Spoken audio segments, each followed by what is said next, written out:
Hi, I'm Mairi, a watercolour pet portrait artist, and today I'm going to show you how to paint a horse in watercolour for FEI's Horse of My Art competition, where you could be in with the chance of meeting the horse that inspired your creation. To enter the competition, all you need to do is pick your favourite horse from the Longies League of Nations list and get inspired. You can create any piece of artwork you like, whether it's sculpture, knitting or watercolour painting, as long as you can upload a photo of it. There'll be more details in the description and a link to all the horses. I looked at the list of some of the British horses and picked Imperial HBF.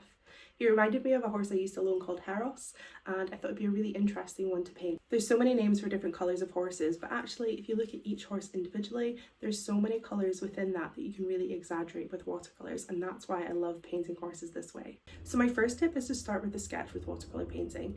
It's really hard to just go in on a blank sheet of paper, so having that sketch in place can help act as a guide for you. And if you lightly erase the pencil, it means that none of those lines are going to show through the watercolours. To start this painting off, we're going to look at the lightest shades first, because with watercolours you work from light to dark.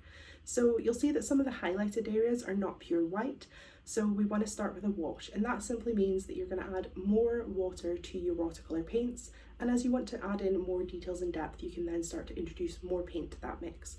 But firstly, we want to go for this wash layer. If you make a mistake, don't worry.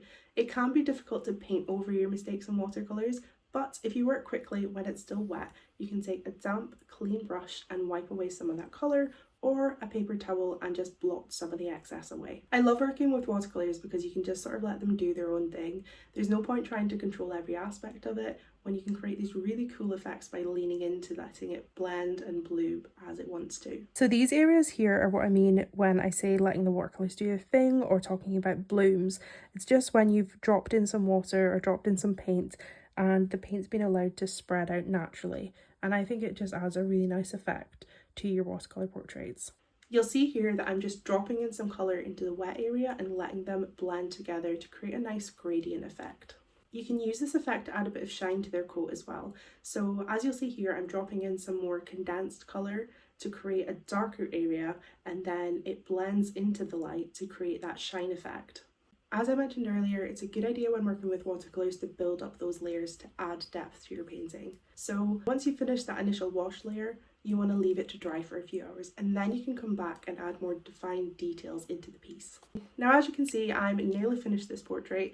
I like to finish mine with my illustrative fine liner pen style, but on top of this, I want to add some white highlights to really make the painting pop. Now, I've used multiple things over the years for this. You can use gel pens, paint markers, gouache paint, but I use white ink currently, and you just want to add a little bit in those details that you want to really pop. So that could be around their eyes, that could be some of their whiskers, and it really just makes them stand out on the page.